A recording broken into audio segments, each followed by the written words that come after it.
Hilirisasi akan kita perluas, lapangan kerja akan kita ciptakan, nilai tambah harus kita maksimalkan, dan nilai tambah itu harus tetap berada di tanah air kita, Indonesia.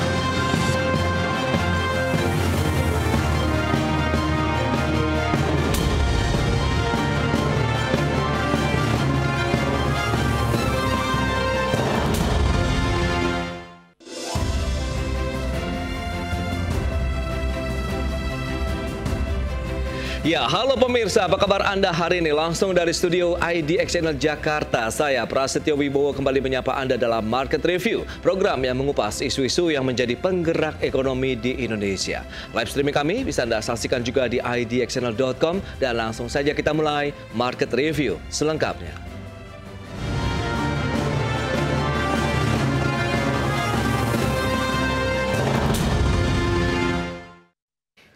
Pemirsa, Presiden Prabowo Subianto menegaskan akan memperluas kebijakan hilirisasi di tahun 2026.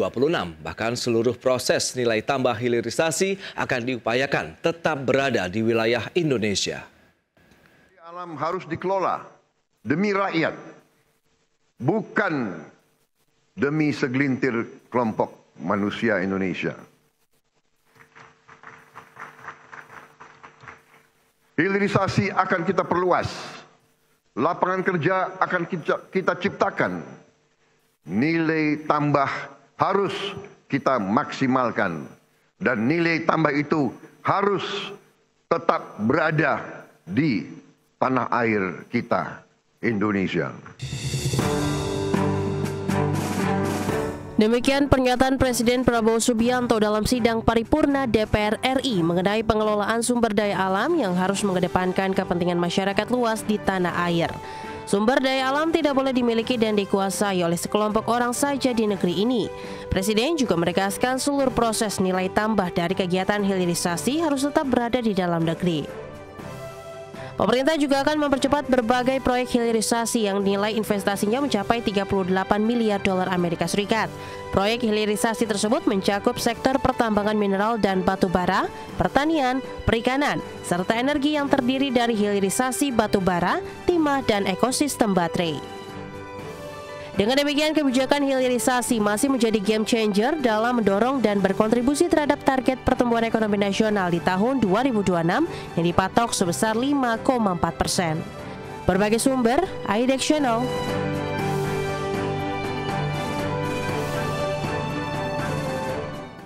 Baik pemirsa, untuk membahas tema kita kali ini, pemerintah perluas hilirisasi dan nilai tambah di tahun 2026. Kita sudah tersambung melalui Zoom bersama dengan Bapak Hendra Sinadia, Direktur Eksekutif Indonesia Mining Association. Kemudian juga sudah bergabung Pak Yayan Satyakti, pengamat ekonomi energi dari Universitas Padjadjaran. Langsung saja kita sapa ini. Halo Pak Hendra, apa kabar? Alhamdulillah kabar baik. Terima kasih Mas Pras atas undangannya. Baik, terima kasih juga atas waktu yang disempatkan. Pak Yayan, apa kabar Pak? Alhamdulillah kabar baik Mas Persyo. Terima kasih juga nih atas undangannya. Terima kasih juga atas waktu yang disempatkan ini Pak Yan. Sebelum membahas lebih jauh ini Pak Hendra mungkin bisa mereview terlebih dahulu seperti apa sih saat ini kebijakan-kebijakan di investasi khususnya di sektor pertambangan begitu. Apakah memang sudah sesuai juga dengan harapan dari pelaku usaha atau seperti apa nih Pak Hendra? Iya, pertama-tama kita perlu pahami dulu bahwa untuk dari perspektif penambang ya, perusahaan pertambangan ya, kewajiban peningkatan nilai tambah melalui pengelolaan dalam negeri atau banyak sekarang nomenklaturnya hilirisasi itu udah berjalan bagus ya. Sejak larangan ekspor diberlakukan, sekarang tidak ada lagi ya ekspor mineral mentah, semua harus diolah dalam negeri. Melalui pengolahan dan pemurnian dalam negeri diproses, diolah menjadi intermediate product atau barang baku untuk industri hilirnya. Nah, jadi berbicara hilirisasi tentu saja dari sisi penambang itu yang memasok bahan baku yang nanti digunakan oleh industri hilirnya ya. Hilirnya itu tentu beragam ya, bermacam-macam tergantung komoditasnya. Jadi secara umum dari perspektif penambang, hilirisasi sudah berjalan bagus, investasinya berkembang. Yang sekarang menjadi tantangan kita bersama ke depan adalah bagaimana membangun industri hilirnya yang dapat menyerap lebih banyak lagi hasil olahan atau hasil pemurnian dari komoditas pertambangan yang telah berjalan secara bagus saat ini.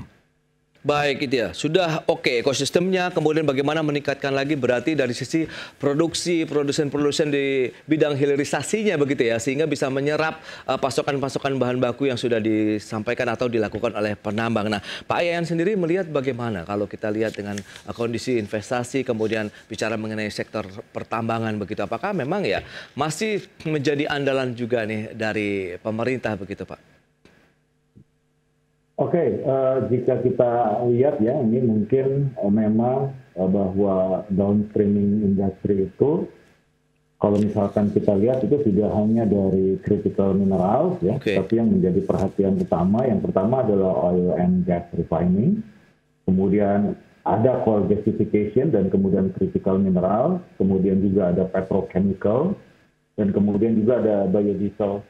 Nah, kemudian di sini yang menjadi perhatian bahwa oil and gas refining itu mungkin yang paling signifikan untuk meningkatkan ketahanan energi ya. Dan di sini diharapkan bahwa proyek refinery development yang ada di wilayah Balongan dan Balikpapan itu segera dieksekusi dan itu harus cepat selesai. Kemudian juga mengenai coal gasification terutama untuk LPG ya. Untuk yang GME project itu harus segera dieksekusi karena ini bisa akan meningkatkan ketahanan energi dan juga meningkatkan khususnya aksesibilitas dan juga meningkatkan itu ruang fiskal kita ya, sehingga nanti akan ada penambahan ataupun ruang fiskal sehingga kita akan memperoleh efisiensi fiskal. Kemudian dari sisi petrochemical ini mungkin yang penting ya, sementara ini kan sudah ada misalkan seperti Lotte Chemical dan kemudian Chandra Asri, ini juga harus dikembangkan juga dan harus segera dieksekusi terutama untuk pengembangan industri. Dan kemudian juga yaitu mengenai biodiesel, nah ini biodiesel perlu untuk diperkembangkan juga dan juga harus segera dieksekusi karena kalau misalkan kita melihat dengan kondisi geopolitical tension yang katakan global energy market tahun depan itu masih agak terlihat uncertain, Trump trade war itu masih tetap terjadi, kemudian juga geopolitical reliance kita ini misalkan karena kita cenderung teknologinya itu ke arah Tiongkok dan kita lihat bahwa pasar khususnya sektor energi dan juga sektor mineral di luar ini masih belum jelas ya. Dan kemungkinan ada slowdown, nah sehingga pemerintah harus bisa mengantisipasi terhadap kemungkinan yang terjadi, katakan demand yang turun, kemudian juga masalah prediksi harga baik yang energi khususnya berhubungan dengan fosil maupun yang dengan critical mineral, dan yang paling penting yaitu mengenai climate and trade pressure. Artinya ada isu-isu ESG yang sebetulnya itu merupakan peluang yang bisa ditangkap oleh pemerintah Indonesia khususnya di critical mineral. Kalau misalkan kita ingin melakukan international trade intensity. Nah, tetapi kalau misalkan peluang ini tidak bisa kita pakai, maka itu akan hilang kesempatan itu. Oke. Nah, Pak Hendra, tadi sudah disampaikan begitu Presiden Prabowo begitu tahun depan hilirisasi masih akan menjadi fokus utama juga dari pemerintah begitu dengan perluasan akan dilakukan termasuk menciptakan lapangan kerja di dalamnya. Menurut Anda lagi-lagi bicara mengenai sektor pertambangan, hilirisasi ini masihkah menjadi game changer begitu dari Indonesia di tahun ini kemudian tahun depan bahkan mungkin sampai dengan tahun-tahun berikutnya, Pak Hendra? Iya, tentu saja dengan kebijakan ini mendorong pengembangan sektor hilirnya ya. Kalau lihat komoditas, berbagai komoditas, misalnya nikel yang berkembang cukup bagus, ini mendorong investasi, tumbuhnya investasi untuk sektor yang lebih hilir lagi, misalnya baterai perkusor untuk komponen EV baterai, kemudian industri hilirnya yang lain ini berkembang. Jadi game changer memang hilirisasi dari kebijakan pertambangan ini mendorong tumbuhnya industri-industri hilir yang melipat gandakan dan ini yang sesuai dengan arah kebijakan yang dirancang dari awal. Jadi sejauh ini memang game changer untuk perekonomian itu didorong oleh hasil dari pengolahan pemurnian atau hilirisasi dari komoditas pertambangan kita khususnya mineral. Oke, berarti memang masih memiliki kans yang cukup besar begitu ya untuk bisa mengeksplorasi lagi, meningkatkan lagi nilai tambah dari sektor pertambangan kita untuk mendorong produksi-produksi bahan-bahan turunannya ya lah kalau kita bicara mengenai bahan baku yang sudah disampaikan oleh Pak Hendra tadi. Baik, kita akan bahas lebih jauh, mengingat juga pemerintah akan menggeber lagi, bahkan mewujudkan ada 38 miliar dolar Amerika Serikat begitu proyek hilirisasi. Kita bahas di segmen berikutnya. Kita akan jeda sebentar Pak Hendra dan juga Pak Yayan. Dan pemirsa, kami akan segera kembali usai pariwara berikut ini.